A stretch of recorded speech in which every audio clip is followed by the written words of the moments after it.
Honorable Mamadou Diop Thioune, au conseil des collectivités territoriales et coordinateur du comité national du dialogue social de la pêche et de l'aquaculture. ndax mën nañu ñëwaatal ci lu waral tey solo si ndaje bi nii. waaw projet bi ñuy wax Dekkal Géej comme ni nga koy dégg kuy dekkal dafa fekk lu dee di programme américain bi nga xam ne dafa koy appuyer jóge woon ca programme américain bu njëkk bi ñu waxoon pencoo géej gi dafa ñëw tey di articuler ñaari politique bii dafa jëm ci pêche bi di wax aussi subvention yi nga xam ne dafay yokk pression pêche di waxaale aussi li nga xamee ne mooy pétrole ak gaz bi mais ñaari bi ñu ne offshore rek mooy pétrole bu feeñ ci géej offshore profond mooy pétrole bu ànd ak gaz nekk ci géej donc wàllu géej bu fa ñaar dajee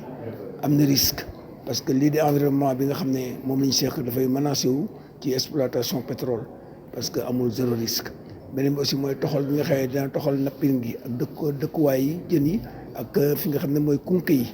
beneen bi aussi mooy risque yi dinañ fa ñu daan jàpp duñ koy jàpp te suñu dund da cee nekk duñu lekk pétrole waaye li ci jiitu mooy buñ ko waree wax mooy convention pêche recherche biologique dafa doon xayma li fi nekk bu pare nga xam pétrole lan la géej gi lan la joxe ci jël ak dunduwaay bi waaye li ñu mën a foog mooy loolu lépp mënta am su fekkoon ne tey jii ñun Sénégal bokkuñu fiti maanaam organe de transparence bi nga xam ne président da koo wax ñu bëgg mu daal di ko mottali dem toog ci wala mu yónnee fa ndaw lu ko fa toogal parce que mbir mu amul transparence réeroo day am que jafe-jafe day am risque bi nag taxaw na suñu kanam mooy mënoo wax jën ci pression bi ñu toll ak li ñu ko teg mu diis te jën bi nekkatu fi muy jën kaw ndox yi surtout dem nañ ba di ko xëccoo ak usine de farine de poisson yi di ko xëccoo ak bateau yoo xam ne dañ leen subventionné ñuy def ay surcapacité de pêche pression bi ñu ko teg dafay indi effondrement de stock jën amul ñu ngi koy yëg ci marché bi poche bi mënatu ko fay ci benn ndugg kon nit ñi am nañ jafe-jafe bi waaye comme jën dinañ ko yeesal te mën wax ne du jeex buñ ci jógul dañ dem ba duñ gis jën parce que dañ fiy ñëw seen dëkk dafa amoon jën amatul jën moo tax ñu di fi ñëw buñ dee ba di leen jox nag ay puissance de subvention pour que ñu mën a yokkaat seen loxo mën jàpp yu ëpp ça veut dire que am nañ jaaxle waaye ñun buñ ko toppee dañuy indil jaaxle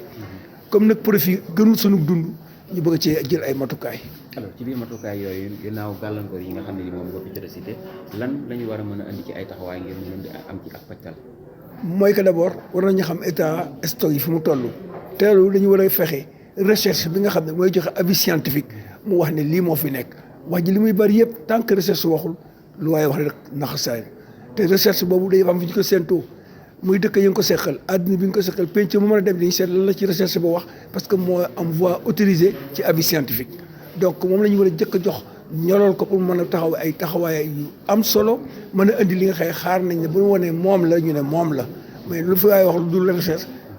amul solo te du am fu ñu ko teg waaye bu recherche amul matukaayam ci ko ñu ko ay jumtukaayam du mën a yegg kenn nag warul financé lu may recherche pour mën cee wax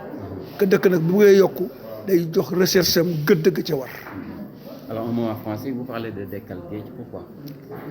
Dekkal Géej c'est restaurer la mer parce qu'aujourd'hui on a un effondrement des stocks la pêche vit mal elle est malade elle doit être restaurée et soignée d'autant plus qu'il faut aujourd'hui participer à l'aménagement de cette pêcherie par des mesures concrètes l'application des textes au-delà des conventions de pêche nous avons les conventions pétrogazières et l'articulation de l'harmonisation des politiques de pêche et de l'environnement est aujourd'hui une évidence. Il est indispensable que ces deux articulations soient de fait appliquées parce que la recherche pêche biologique devrait donner l'état du lieu de ce qui existe en protéines biologiques.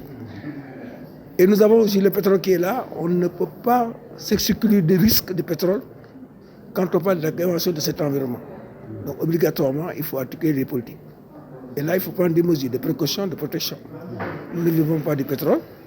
Nous vivrons avec le poisson tant que le pétrole existera. Mais nous ne devons pas nous priver de ce poisson parce qu'on a du pétrole. C'est que les profits n'ont pas plus de valeur que nos vies. Donc à ce niveau, il faudrait que l'État pense aujourd'hui à l'application des conventions, mais aussi à ces textes adaptés au niveau de l'exploration et l'exploitation du pétrole. Il y a aussi, en fait, nous ne pouvons pas nous assurer d'une transparence tant que le président n'aura pas adhéré ou finalisé son adhésion à la FITI. Et c'est indispensable qu'il y ait cette adhésion, qu'il y ait les organes de contrôle, de transparence, de certification de cette transparence par des institutions agréées comme la FITI. face à toutes ces menaces maintenant, quelles sont les solutions que vous avez proposées? Nous allons nous conformer aux directives et aux conventions internationales. Il y a un canevas de conventions à respecter dans l'exploration comme dans l'exploitation du pétrole, à respecter dans la cohabitation pêche-pétrole, dans la cogestion et dans la co-gouvernance, et toute une série de mesures appliquées et à intégrer dans nos codes nationaux, comme au code de l'environnement, comme au code pétrolier, comme au code de la pêche. Parce que le Sénégal a eu un code qui n'était pas à la mesure de gérer du pétrole. Jusqu'à découvrir du pétrole, il faut l'adapter avec le code pétrolier. Le code de la pêche aussi doit être en tout cas revu à la pêche avec un programme de dimensionnement de l'économie maritime. Et la situation et la qualité du travailleur que le pêcheur représente. Ce pêcheur n'est pas identifié comme travailleur, alors que sa pirogue est identifiée, sa pirogue a une licence, mais lui, pêcheur, il n'a pas une carte professionnalisée au niveau de l'OIT, comme le détermine le code de travail. Donc, c'est des mesures à prendre qu'il faut revoir et amener aujourd'hui, au-delà des CLPA, la mise en place des conseils consultatifs citoyens dans les communautés littorales impactées maritimes par l'exploitation du pétrole et du gaz.